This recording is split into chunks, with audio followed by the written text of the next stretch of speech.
നീ എത്ര സ്പീഡിൽ വണ്ടി വായിച്ചാലും 5 മണിക്ക് മുമ്പ് പഞ്ചായത്ത് ഓഫീസിൽ എത്താൻ പോണില്ല. കാലാവസ്ഥ മോശമാണെന്ന് പറഞ്ഞ് നെടുമ്പാശ്ശേരിയിൽ ഇറങ്ങേണ്ട വിമാനം തിരുവനന്തപുരത്തല്ലേ പോയി ലാൻഡ് ചെയ്തത്. നിക്ക്, രശ്മിച്ചി ഒന്നും പറഞ്ഞില്ല. നെടുമ്പാശ്ശേരിയിൽ ഇറങ്ങേണ്ട വിമാനം തിരുവനന്തപുരത്ത് പോയി ലാൻഡ് ചെയ്തതിന് ഞാൻ എന്ത് പറയാനാ? അതല്ല ഞാൻ ആദ്യം പറഞ്ഞ കാര്യം. അജയേട്ടന് പകരം രശ്മിച്ചി വന്ന തയ്യൽ മെഷീൻ വിതരണം ഒന്ന് ഉദ്ഘാടനം ചെയ്ത് തന്നാൽ. ഇപ്പൊ തന്നെ സമയം കഴിഞ്ഞു. അജയേട്ടന്റെ വീട്ടിൽ നിന്ന് ആരെങ്കിലും ഇല്ലെങ്കിൽ മോശമാണെന്ന് പഞ്ചായത്തിൽ ഞാൻ നിർബന്ധിച്ചിട്ടാ ചേച്ചിയെ വിളിക്കാൻ തീരുമാനമായത്. ഞാനോ? നടക്കുന്ന കാര്യം വല്ലതും പറ രമേശ. അതിലെന്താ കുഴപ്പം? 1ഉം 2ഉം അല്ലല്ലോ, 15 നിരാലംബരായ സ്ത്രീകളല്ലേ അജയേട്ടൻ രക്ഷപ്പെടുത്തുന്നത്. അതിനായിരുന്നെങ്കിൽ പൊതുയോഗം നടത്തി മൈക്കിലൂടെ വിളിച്ചു പറഞ്ഞ് നടക്കേണ്ട കാര്യം എന്താ? നേരിട്ട് വീട്ടിൽ കൊണ്ടുപോയി കൊടുത്ത് രക്ഷപ്പെടുത്തിയാ പോരെ. അജയേട്ടൻ ജനസമ്മതിയുള്ള ഒരാളാവുന്നത് തെറ്റല്ലല്ലോ. എന്നിട്ട് എന്തിനാ ഇലക്ഷന് നിൽക്കാൻ പോകുന്നുണ്ടോ? ഈശ്വര, ഈ വണ്ടി ഇവിടെ എത്തിയോ? അത് ശരി. പെങ്ങള് ബസ്സിൽ കോളേജിൽ പോവുക, മോള് സൈക്കിളിൽ സ്കൂളിൽ പോവുക. അല്ല രശ്മിയച്ചേ, നമ്മുടെ അജയേട്ടന്റെ വില നില നമ്മൾ നോക്കണ്ടേ? ഒരു കാറല്ലേ ഇവിടെ പൊതിച്ചു മുടി കിടക്കണത്? ഒരു ഡ്രൈവർ വെക്കേണ്ട കാര്യമല്ലേ ഉള്ളൂ. 1-2 കിലോമീറ്റർ പോവാൻ സൈക്കിള് തന്നെ ധാരാളം. നടന്നു പോയാൽ മതി എന്നാ ഞാനിവളോട് പറയാം. എന്താ രമേശൻ ചെല്ല്. എടത്തി, വിശന്നിട്ട് വയ്യ. എന്താ ഉണ്ടാക്കിയിട്ടുള്ളത്? എനിക്കൊന്നും വേണ്ടാമേ. ഞാൻ മുത്തച്ഛന്റെ വീട്ടിൽ നിന്ന് കൊറേ ചക്ക തിന്നു. എന്നിട്ടൊരു ഇത്തിരി ഇങ്ങോട്ട് കൊണ്ടുവരാൻ തോന്നില്ലേ എടത്തി? മുഴുവൻ ഒറ്റയ്ക്ക് തിന്നു. ചക്ക വേണമെങ്കിൽ ഞാൻ കൊണ്ടുവരാട്ടാ, എന്റെ വീട്ടിൽ ഇഷ്ടം പോലെ ഉണ്ട്. രമേശൻ പോയെ, ചെന്ന് വേറെ ആളെ നോക്കും. രശ്മിയച്ചേ, തയ്യൽ മെഷീൻ ആയതുകൊണ്ടാ ഒന്നുകൂടി ഒന്ന് ആലോചിച്ച്. ഒന്നും ആലോചിക്കാനില്ല. നാട്ടിൽ വന്ന എപ്പോഴും വാല് പോലെ കൂടെയുള്ള ആളല്ലേ രമേശൻ. നീ തന്നെ അങ്ങ് ഉദ്ഘാടിക്ക്. അല്ല അതെ, ഞാൻ പറ്റുമോ? ബെസ്റ്റ്. ഉദ്ഘാടിക്കാൻ പറ്റിയ പാർട്ടി. നമുക്ക് അജയേട്ടന്റെ അച്ഛൻ്റെ അടുത്തേക്ക് പോയാലോ? അച്യുതൻ നായരത്തെ ഈ കാര്യം പറഞ്ഞ ചെന്നാ തീർന്ന്. ഹലോ അജയേട്ടാ, എവിടെ എത്തി? യോഗ ആരംഭിക്കാൻ പോണുള്ളൂ. ഞാൻ ഇപ്പൊ അങ്ങോട്ട് എത്തും. ദീപാ രവീന്ദ്രൻ സാർ അധ്യക്ഷ പ്രസംഗത്തിൽ അജയേട്ടനെ കുറിച്ച് പിന്നെ പറയാതിരിക്കോ? ഞാൻ എഴുതി കൊടുത്തിട്ടുണ്ട്. ഓ ഓക്കെ ഓക്കെ ഓക്കെ, അതേറ്റു. എന്താ അജയേട്ടനെ അറിയേണ്ടതേ, ദീപാ രവീന്ദ്രൻ സാർ ആളെപ്പറ്റി 4 വാക്ക് നല്ലത് പറയില്ലെന്നാണ്. പഴയ ലൈനല്ലേ. പഞ്ചായത്തിനെ ഒരു അധികാര സ്ഥാപനമായി ഞാൻ കാണുന്നില്ല. അത് ജനങ്ങൾക്ക് തങ്ങളുടെ ദൈനംദിന ജീവിതത്തെ മെച്ചപ്പെടുത്താൻ സഹായിക്കുന്ന ഒരു സാമൂഹ്യ സ്ഥാപനമാണെന്ന് ഞാൻ വിചാരിക്കുന്നു. ആർക്കും എപ്പോൾ വേണമെങ്കിലും കടന്നു വരാവുന്ന ഒരു തുറന്ന ഭരണകേന്ദ്രമാണിത്.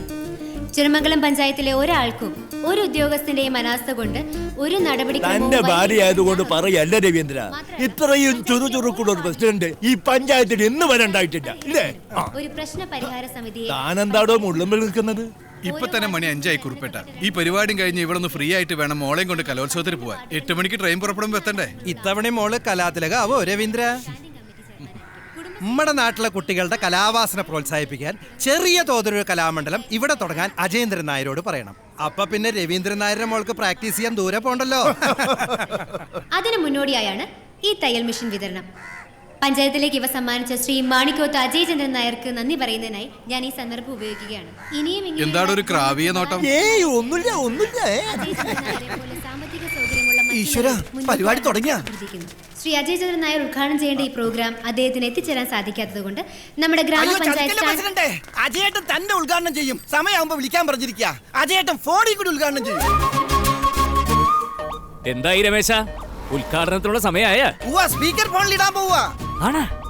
എങ്കിലേ എന്നെ ഒന്ന് ക്ഷണിക്കാൻ പറ. പറയാ എടാ പ്രസിഡന്റ് മാഡത്തിനോട് എന്നെ ഒന്ന് ക്ഷണിക്കാൻ പറയടാ. പറയാ. ഐ, ഇതെന്താ ഒരു താമസം? താമസില്ല, ഒന്ന് ചെറുമംഗലം പഞ്ചായത്തിലെ 15 സ്ത്രീകൾക്ക് തയ്യൽ മെഷീനുകൾ സമ്മാനിച്ച ശ്രീ അജയചന്ദ്രൻ നായർക്ക് ഇവിടെ എത്തിച്ചേരാൻ സാധിച്ചില്ലെങ്കിലും ഉദ്ഘാടനം ചെയ്യണമെന്ന് നിർബന്ധമുള്ളത് കൊണ്ട് അത് ഫോണിലൂടെ നിർവഹിക്കും.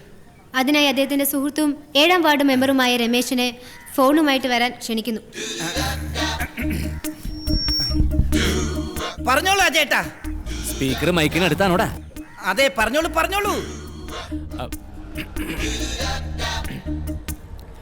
പ്രിയമുള്ള എന്റെ നാട്ടുകാരെ, സഹോദരി സഹോദരന്മാരെ, നെടുമ്പാശ്ശേരി അന്താരാഷ്ട്ര വിമാനത്താവളത്തിൽ ഇറങ്ങേണ്ട ഞാൻ ചില അവിചാരിതമായ കാരണങ്ങളാൽ തിരുവനന്തപുരം അന്താരാഷ്ട്ര വിമാനത്താവളത്തിൽ ഇറങ്ങിയത് കൊണ്ട് എനിക്ക് നിങ്ങളുടെ മുമ്പാകെ നേരിട്ട് സന്നിധനാവാൻ കഴിഞ്ഞില്ല. എങ്കിലും എന്റെ ശബ്ദം കേൾക്കാൻ അക്ഷമയോടെ കാത്തിരിക്കുന്ന അല്ല രവീന്ദ്ര, ഇതെന്താ കഥ? ഒരു പഴഞ്ചൊല്ലുണ്ട്, കണ്ട കാണാത്തവൻ കുണ്ട കാണുമ്പോൾ കണ്ട സ്വർഗലോകം. അതന്നെ. ഈ തയ്യൽ മെഷീൻ വിതരണം ഒരു തുടക്കം മാത്രമാണ്. ഇനി വികലാംഗർക്ക് മുച്ചക്ര സൈക്കിൾ, അതിലും വലിയ വാഹനങ്ങൾ വേണ്ടവർക്ക് അത്, അങ്ങനെ അതെന്താ വലിയ വാഹനങ്ങൾ? ട്രെയിൻ, അതാവുമ്പോ ഒരുപാട് പേർക്ക് ഒരുമിച്ച് തൊഴിലാവല്ലോ. ഉണ്ടാവണമെന്ന് മാത്രം. ഇനിയുള്ള കാലം നിങ്ങളിൽ ഒരുവനായി, എന്തിന്, നിങ്ങൾ തന്നെയായി, ഒരു നിറ സാന്നിധ്യമായി ഞാൻ ചെറുമംഗലത്ത് തന്നെ ഉണ്ടാവും. ഇത്രയും പറഞ്ഞുകൊണ്ട് തൽക്കാലം ഞാൻ നിർത്തുന്നു. നിങ്ങൾക്ക് ഏവർക്കും എന്റെ നന്ദി, നമസ്കാരം.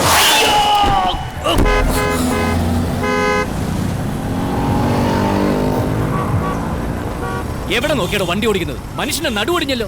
എന്ത് ചെയ്യാനാ, വണ്ടി നമ്മുടെ ആണെങ്കിൽ കുഴി സർക്കാരിന്റെ അല്ലേ. എന്തൊരു നാടാ ഇത്. ഇതൊക്കെ കാണുമ്പോ വന്ന വഴിക്ക് തിരിച്ചു പോയാലോ ആലോചിക്കും. അതൊക്കെ സാറിന്റെ ഇഷ്ടം. ഇപ്പൊ വണ്ടി കുഴിയെന്ന് കാരണമെങ്കിൽ സാർ ഇറങ്ങി വന്ന് തള്ളണം. ഞാനോ? അല്ലാതെ പിന്നെ എനിക്കൊറ്റയ്ക്ക് പറ്റുകയല്ല. അല്ല, വേറെ ആരെങ്കിലും? പിന്നെ നമ്മുടെ വണ്ടി തള്ളി തരാൻ വേണ്ടി നാട്ടുകാരൊക്കെ നിരന്ന് നിൽക്കല്ലേ. അല്ല, നാട്ടുകാർക്കൊക്കെ സഹായം ചെയ്യുന്ന ആളല്ലേ. ഈ സഹായം ചെയ്തൂടെ സാറേ?